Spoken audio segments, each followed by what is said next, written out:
Get a lot of feelings, some negative, but some positive. Oh, that's all right. I don't mind negative. Somebody asked me not too long ago how the experience has been, and overall, she really enjoyed There it it. is. Okay.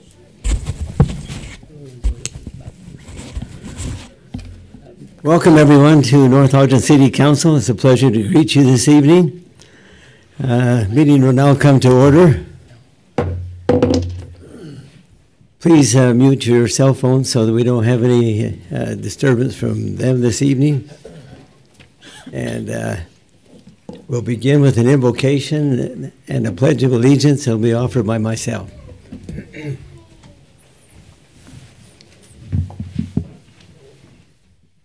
Our Father in heaven, we're grateful for the opportunity of gathering here this evening in a city council meeting.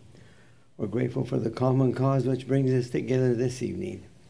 We're thankful for this wonderful city in which we have to live. We're grateful for the privilege we have to support and sustain and to be informed and enjoy the opportunity of participating together this evening. We pray a blessing that we may be able to understand and be able to discuss with dignity and disposure, that we may be able to have an evening of productive work and accomplish the tasks that are at hand. We're grateful for all that we have and enjoy, and thankful for this wonderful city in which we have to live. And express this humbly in the name of Jesus Christ. Amen. Amen. Would you now join me in the pledge of allegiance to the flag? I pledge allegiance to the flag of the United States of America and to the republic for which it stands, one nation under God, indivisible, with liberty and justice for all. Thank you.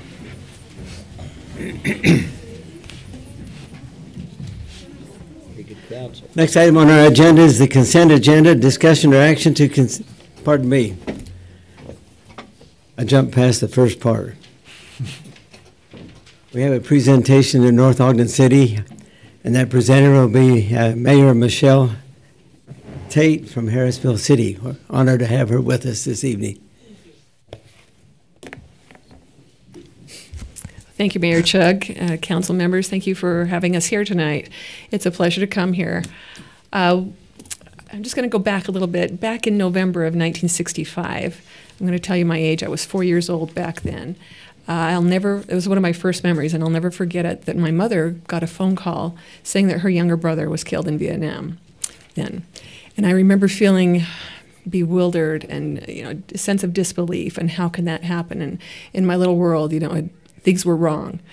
And then, a few years later, as my older brothers were sent to Vietnam or, put in the service, I knew that that was the end result. It was just my experience. That did not happen. And I remember thinking I'm really glad I was a girl, not having to do that back then. But, what kind of people put themselves in harm's way for other people? What kind of firefighters? What kind of policemen? What kind of people do this? And about 30 years ago, I was able to go to D.C. for the first time and went to the Vietnam Wall and saw my uncle's name on that and saw all the war memorials there. And every time I've gone back, I go there, you get a sense of peace. You get a sense of amazement and understanding of just awe. What kind of people do this? And fast forward to this past November, I got a phone call from our city administrator that your Mayor Taylor had been killed. And I remember kind of feeling the same way I did when I was a young child, bewildered, and I couldn't believe this, and that's not how this was supposed to happen. And we as a city, we're neighboring cities. We feel for you. We overlap. We do business in North Ogden. You do business in Harrisville. We have a common ground here. And we were like, what can we do for you? And it was actually, this is Jenny Knight, our city recorder. It was actually her idea. We are going to present to you a flag. This flag was flown over our nation's capital on the day of Mayor Taylor's funeral. So it means something. It's not just a flag. It means something to you. We wanted to make sure that it represented Mayor Taylor and honored him. And it says, in honor of Mayor Brent R. Taylor, gifted from North Ogden City, from Harrisville City. And this is the certificate of authenticity, the flag of the United States of America. This is to certify that the accompanying flag was flown over the United States Capitol. At the request of the Honorable Orrin G. Hatch, United States Senator, this flag was flown in honor of Mayor Brent Taylor, who offered the ultimate sacrifice on November 3rd of 2018. Thank you for your service. And we wanted to give you that tonight and let you know that our hearts are with you, and we wanted to make sure that you knew that. So thank you. Thank you very much for that presentation.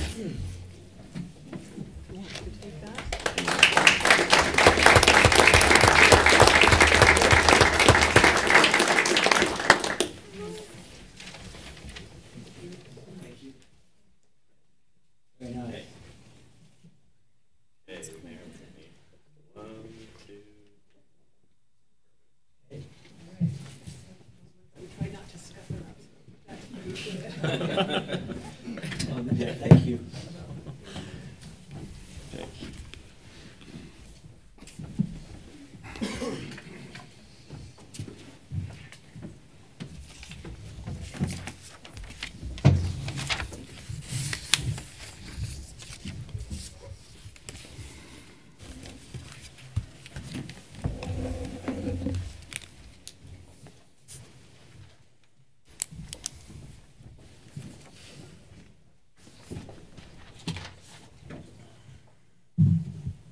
This is a tender moment, and I would like to ask Hayden Eldridge if you would come up and join me here.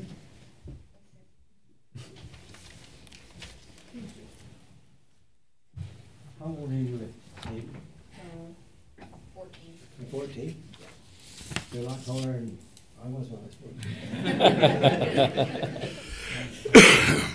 14. This young man showed some great heroism in rescuing a young man that was in a fire up the street. And I have a card here. We would like to honor you for your bravery and heroic action in saving the life of your friend Dimitri and rescuing him from a burning home. We recognize you for your quick response and sacrifice during a time of crisis. Sincerely, North Ogden City Council, Mayor Chug, and staff, along with the citizens of North Ogden. So we'd like to present to you this evening a plaque that you can hang on your wall. And we'd like to present, there's a fizz card in here, there's a movie ticket in here, and a popcorn sack. What more could you ask for? We're honored and grateful for your sacrifice, dedication, and willingness to help someone out in a serious situation. That young man could have lost his life had you not been there to take care of him. Thank you. I'd like now to turn the time over to our Deputy Jones in the Fire Department. If I could get council members to come up, and our board members and our employees that are here as well to come up and join up here. Great.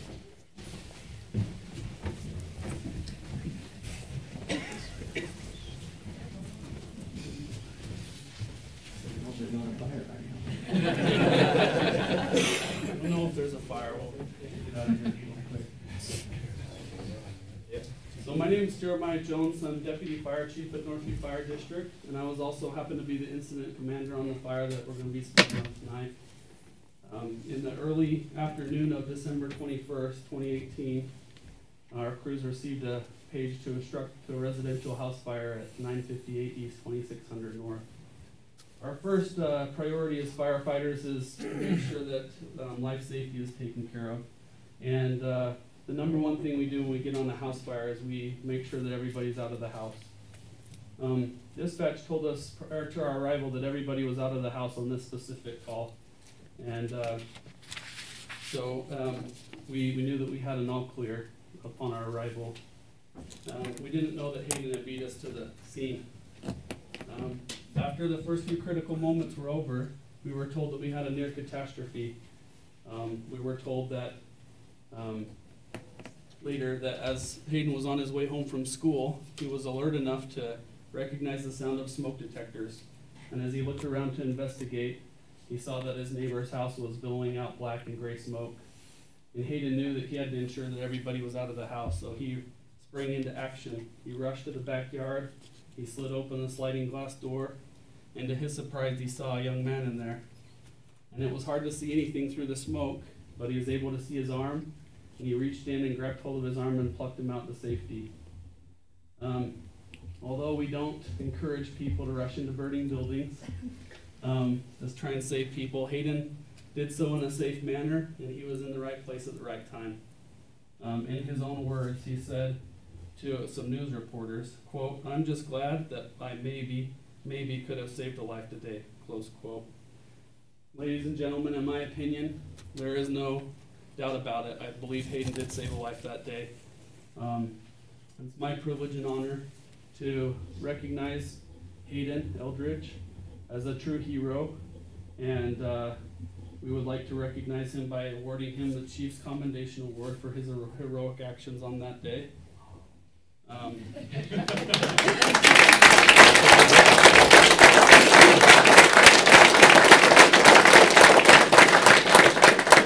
So on behalf of Northview Fire District, the Northview Fire District Board, and the citizens that we serve, we all say thank you.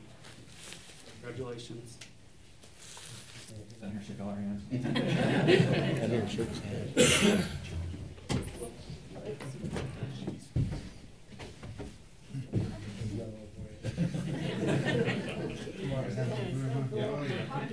Those are collector items. Not everybody gets one of those.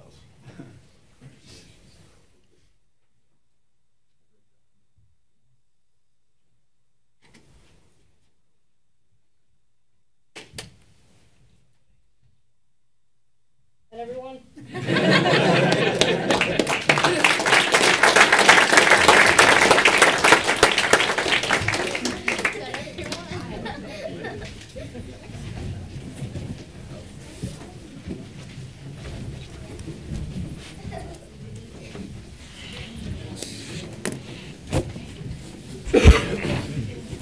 Thank you for coming.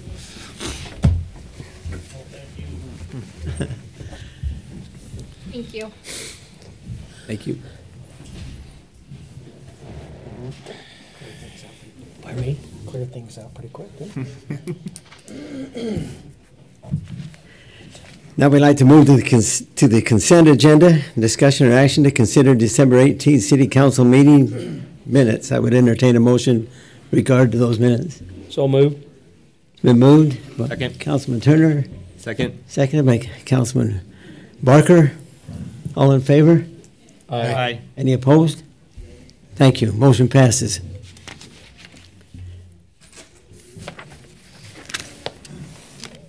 Next item is public comments. You'll notice on the agenda that there's various items on here that may precipitate some comments from per the subject that's being discussed.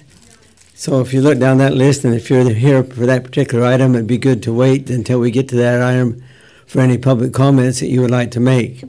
Otherwise, public comments are now in order for any other items. Do you want to do the stop sign?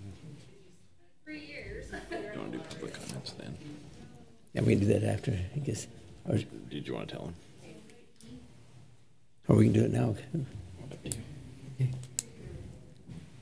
If there's some question or discussion regarding item number 5, stop sign on 3200 North, 3400 North, and along 800 East, you could make public comments at this point in time. We'll discuss that just in a few minutes. Come on. Please state your name and your address. I'm John Lowe. I live at 3428 North, 800 East, here in North Ogden. I want to make sure we understand the first time that I had seen it or been notified of anything of a change at the intersection at 3400 North, 800 East was when Phil Swanson posted on Mayor Taylor's Facebook page that it would be changed this week. Very much a concern to me, as not only do I live in the area, obviously the traffic is a concern coming down that street as you get a lot of high school kids, a lot of the hanging out at the top. They come down, and the one thing that does slow the traffic down. I understand that Phil posted that a stop sign should not be used to control speed. However, I also want to point out that a open intersection should not be allowed to potentially allow a fatality or a safety concern. The flow of traffic coming down 800 East today is already a considerable concern at the speed at which the vehicles travel.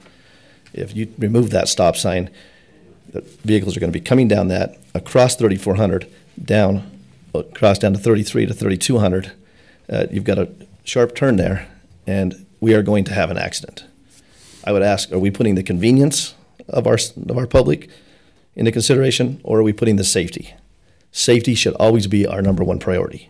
If we're not considering the safety in this decision, I would question why we are doing this.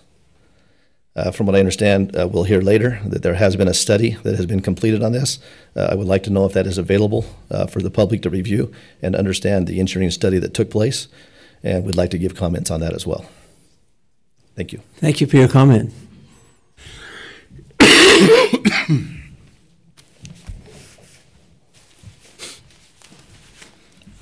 John Pendleton, 3389 North, 800 East. We're on the corner there of 3400 and 800. And I agree completely with what John Lowe just said. The elementary school, Bates, is at the bottom of that block. And there are elementary school age children that walk to and from Bates morning and afternoon, and increased speeds, particularly from some of the teenagers that drive up and down there, is of concern to me, and I think all of us there. I think it would just be a matter of time before some unfortunate accident occurred. I'm also interested in the study and the conclusion of the study that because there is more traffic going in the uphill-downhill direction, justifies switching the stop signs. Doesn't quite make sense to me. There's no backing up of traffic there, and the fact that there's more traffic in that direction, it seems like it doesn't follow that you would open it up if there's not a traffic backing up or a congestion issue, which there hasn't been and wouldn't be. My opinion is that I would rather see that turn into a four-way stop than to change the directions of the stop signs at that intersection to make it more safe than it's been in the past. That's everything. Thanks. Thank you for your comment.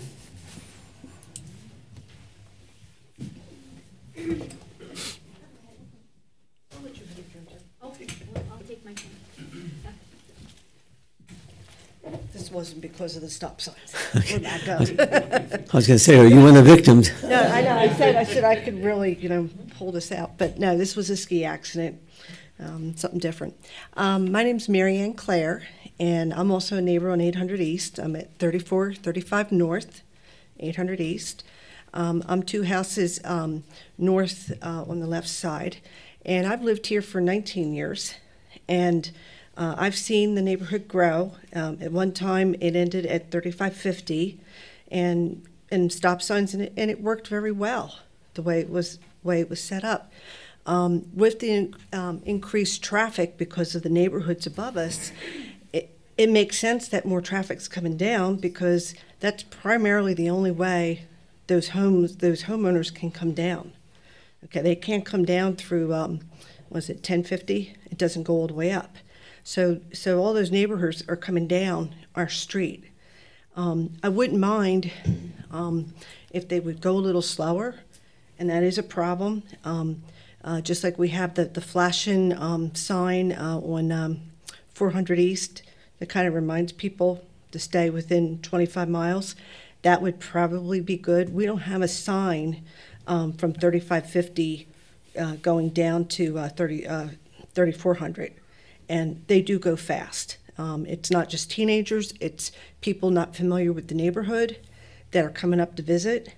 I see them come up from Bates, and they don't even realize there's a stop sign at the corner, and they have blown it. And it's been fortunate when I've been out there and we've been able to wave the drivers to slow down, that there hasn't been a bicyclist or a child or another car coming from the other direction that would be hit.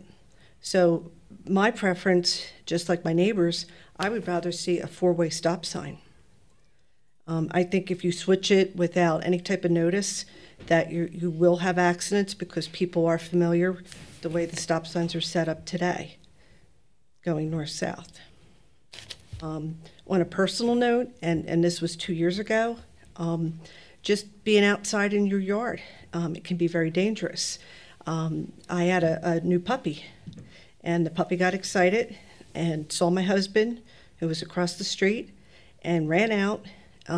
My neighbors, the Lowe's, they tried to stop the lady who was driving. She was distracted. She was texting. She was not paying attention, and she didn't even know she hit my dog until after my neighbor was waving and she noticed her in her rear window. Fortunately, my dog was only grazed and wasn't hurt, but it was the fact that she was going too fast and she didn't know what she was doing. So again, I look at it from a safety point, and so I also would like to see this study and you know what was decided. Thank you. Okay, thank you for your comment.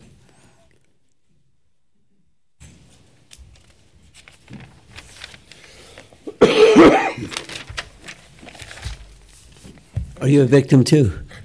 She hit me with the cane. My name's David Clare. I live at 3435 North, 800 East.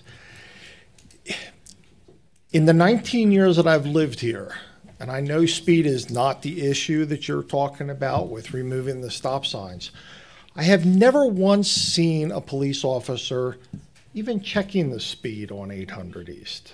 On 1050, absolutely. 400, all the time. Lots of streets, but never once on 800. So I'm really curious about this study. Was speed even a factor in the study? Do you know how many kids walk up and down the street there to school and back every day? I mean, it's this study that you've done. Why did you do it in such secret? And why didn't you, let us know months ago, hey, we're considering this, so we could also prepare for this?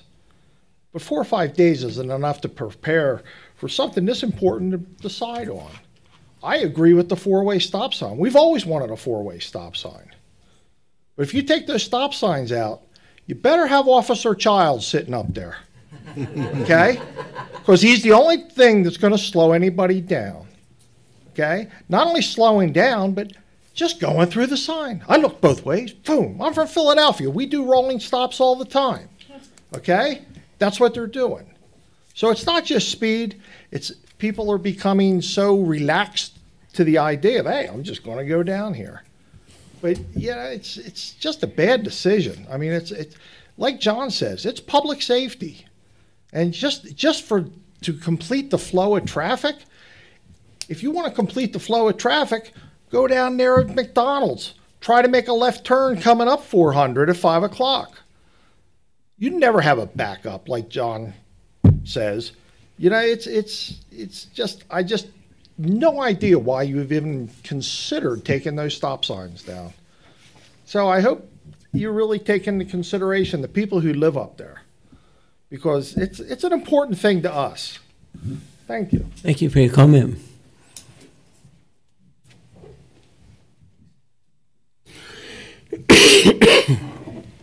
Good evening. This is a test for me to remember my address. Paul Carner. I live at 822 East, 3400 North.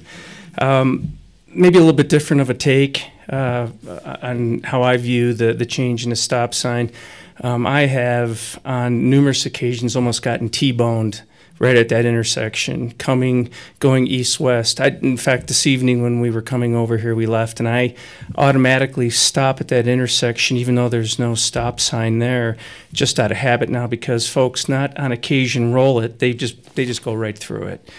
And so my real concern is either coming up the hill or down the hill. Folks are trying to get their kids to school, they're late for work, whatever the issue, there isn't an adherence to that stop sign. And I know, you know, we've got a lot of important things in the city of North Ogden to be talking about besides a stop sign. But I'm telling you, honest to goodness, I wouldn't be here otherwise. There is going to be a fatality at that intersection. Everybody else here has been kind of a little bit polite, but I'm telling you, it's going to happen. It's not an if, it's a when. So changing the stop signs around to stop the east-west flow of traffic isn't really addressing the root issue. The root issue is, regardless, there's an increased amount of speed going up and down that hill, not just down the hill. You've got to find out how we control that intersection, because there will be a fatality, and help us all if it's a kid, because it is that crazy. And that was my purpose for coming here tonight, to try to reemphasize to you, if I could, regardless of what the study says. I live there and I go through that intersection every day. It's a real issue. And I think we've got an opportunity right now, all of us, to address it correctly and control it. Good evening, and thank you. Thank you for your comment.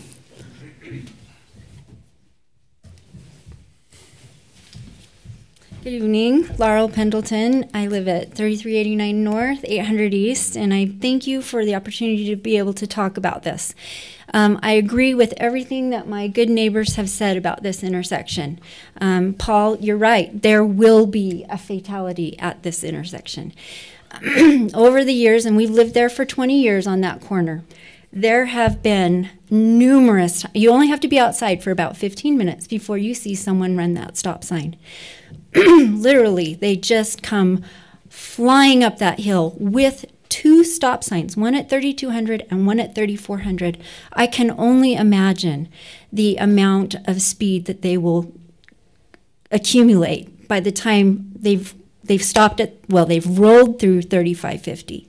And to come down and blow through 3400 and try to get stopped at 3300, I just really feel like those stop signs need to stay in place. When we moved here, we know that the city's plan is to push through Monroe right up to 800. And this has been a concern for my husband and I. We went ahead and purchased our home on the corner there.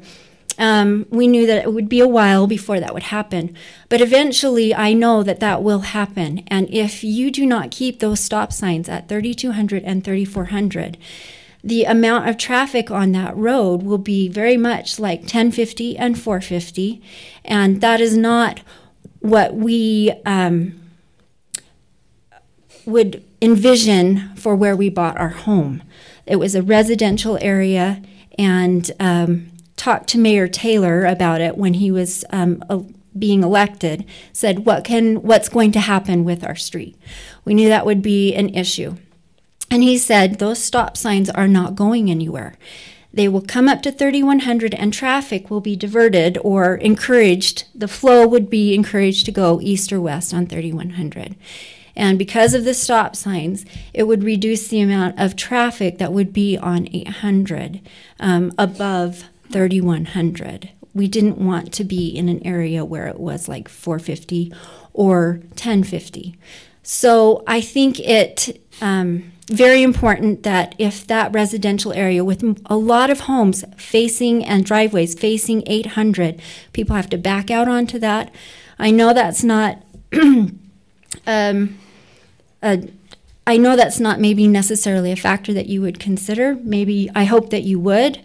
But just today, as I was coming out of Bates and heading up the hill, if the 3200 stop sign had not been in place and a car heading south on 3200 had not stopped, they would have hit a child in that crosswalk trying to cross from Bates Elementary after school. So these crosswalks that are in place at 3200, and children do cross at 3400, it is a main walkway for them. And I know that you sent out information to the schools to let the parents be aware, but it is a main way for kids to get to and from, since there's no busing at Bates Elementary. So I would encourage you to take that into consideration. Appreciate you listening to our thoughts on that. Thank you for your comment.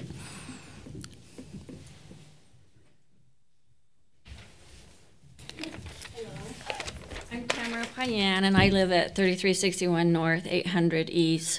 And I know a few of my neighbors, but I don't know all of them that live above and around me. But we moved out here in 1998 and have seen a lot of changes with the population growth and things of that in the above us. But one thing that we see that maybe some of our neighbors don't see are the number of kids that are playing on 3350 North. And they're riding their bikes up and down 3350 North, and they turn the corner and go up on 800 East. And the number of kids that walk home from school is also a concern. But where we're at, we're 2 homes up above the detention pond on 800. So the people that are coming along 3300 make a left-hand turn, and then they start gunning it. As soon as they turn that corner, they pass our house, and it's almost tempting to throw something out in the road to make them slow down, which I know isn't a smart thing to do, but they're all ages, and not only teenagers, there's all ages that seem to think that they can push the pedal to get up to the stop sign on 3400. So if you take that stop sign out of 3400, all they're going to do is continue faster up the street. I know stop signs aren't meant to slow traffic down, but I think in the mindset that it makes people think, oh, I need to slow down because I'm going to have to stop. So anyway, I hope you consider all of our concerns, and thank you for listening. Thank you for your comment.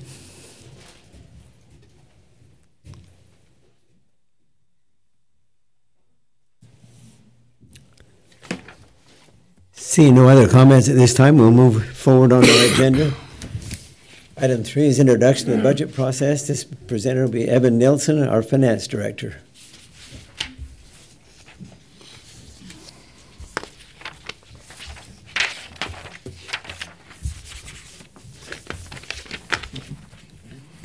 Good evening, Mayor and Council. I'm happy to be here today to initiate the budget process for fiscal year 2020. I know you're all as excited as I am about the next few months to go through the budget process. I prepared this report that you have in front of you, and here's a stack if anyone from the public would like a copy. Sorry, I didn't have those out on the desk before the meeting. So this document really is just kind of a visual with highlights to provide a little bit of education about the budget. One of the most important pieces of information is the budget calendar. You can see on the left column.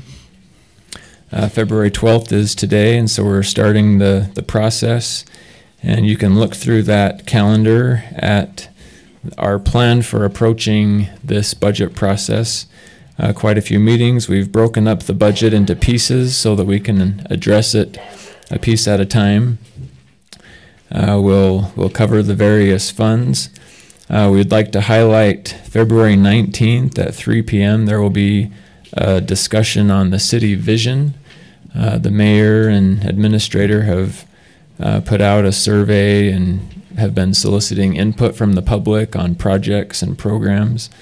And so that discussion will be focused on the results that they received from that survey.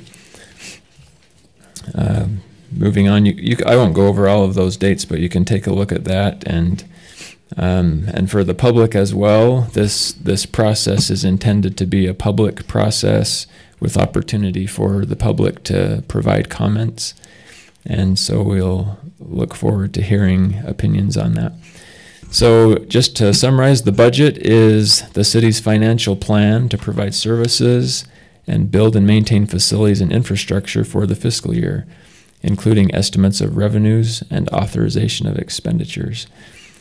This big number right here, $23 million, is the total budgeted expenditures in our current fiscal year.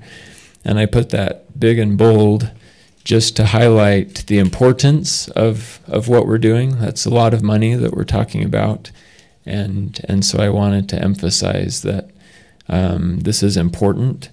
And we will be deciding where the next $23 million goes and how that will be allocated. So that pie graph down below just shows the allocation of that $23 million, how those expenditures are spread throughout the city. Turning over to the next page, there's the question there, what is your role? And I just thought it would be helpful to, this is basic, but I thought it would be helpful to just highlight the various roles that we play in the budget process. We're all supposed to work together to accomplish this task.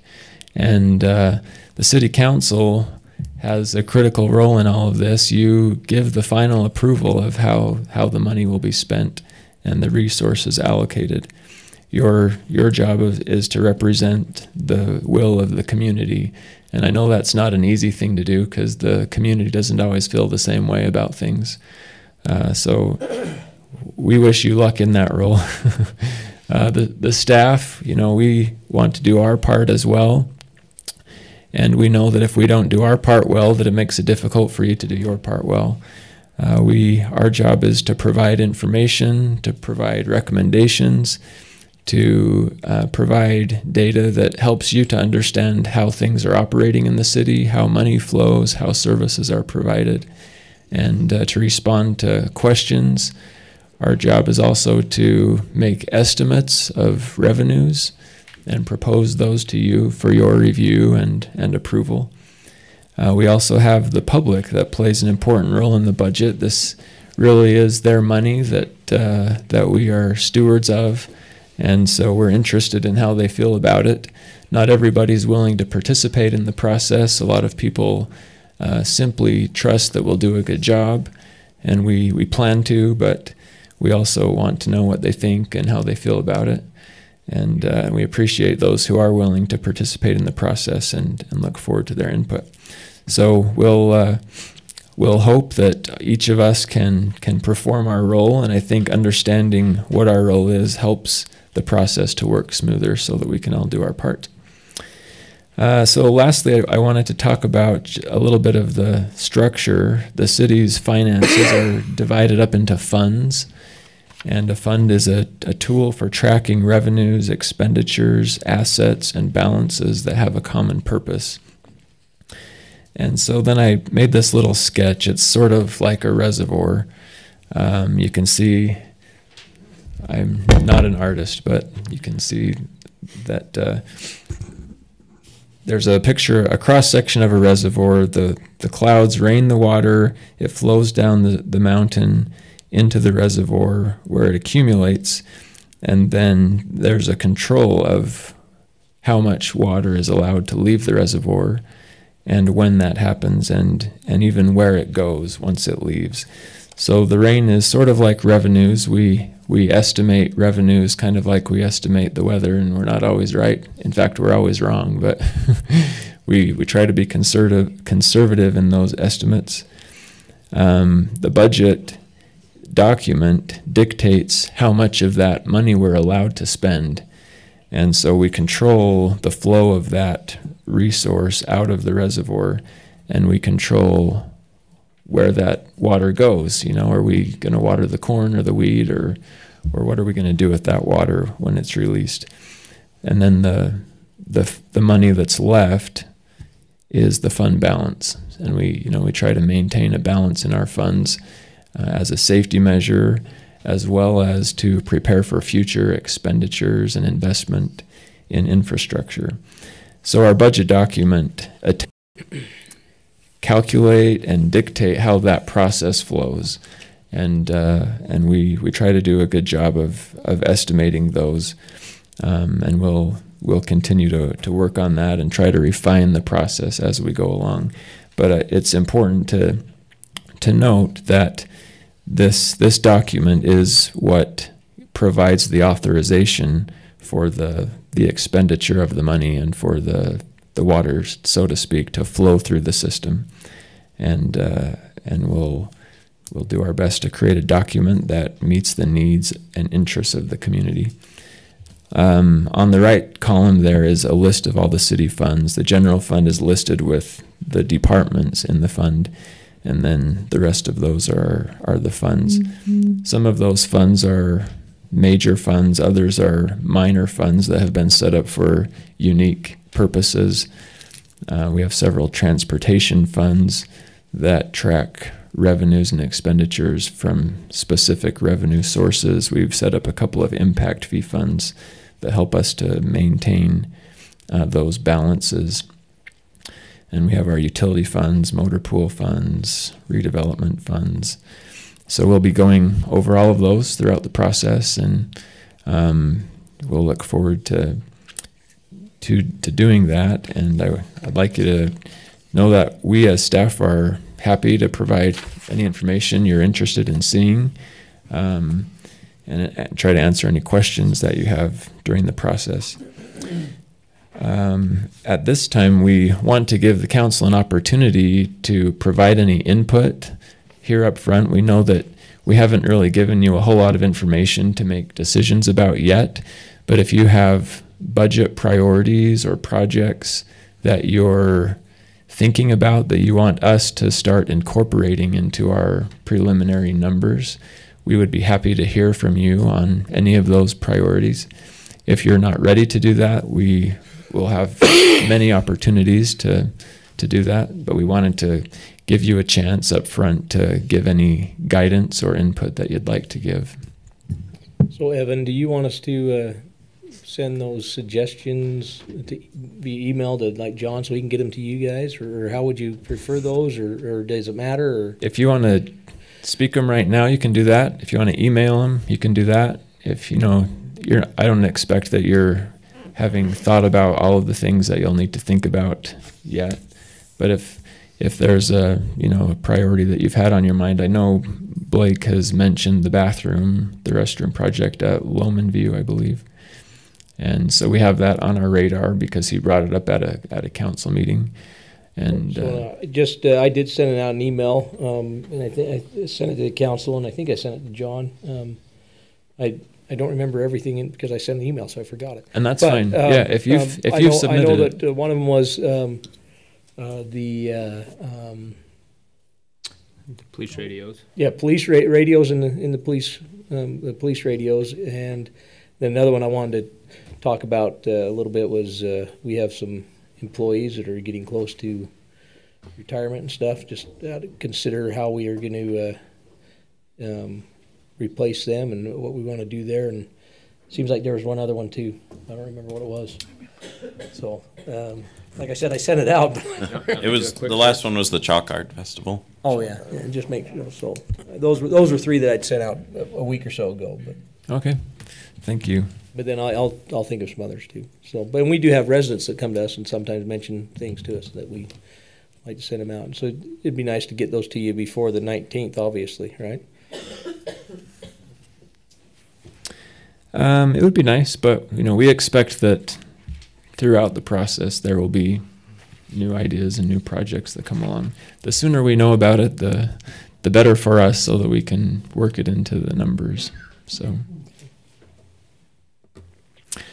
any other comments? Okay. Thank you. I know Barker Park's been on there too. It's been discussed here too with that. So I know Phil had some ideas on that. Thank you, Evan. You may proceed with item 4, discussion or action to accept amendments to the 2017-18 fiscal year audit. Okay. We presented the annual audit report on January 22nd, and the council approved that. We found a few errors in the numbers, and so we need to bring that back to you for your approval of the amendments. It was really just some mathematical mistakes that were in one of the financial statements, and so I kind of summarize that on a staff report. This is related to net position in our enterprise funds. So the water fund, the sewer fund are the two that needed to be adjusted. the previous financial statements showed a negative balance in the undesignated net position category, which was not accurate. We actually, the sewer fund 43,000, stormwater fund 58,000, solid waste fund 89,000.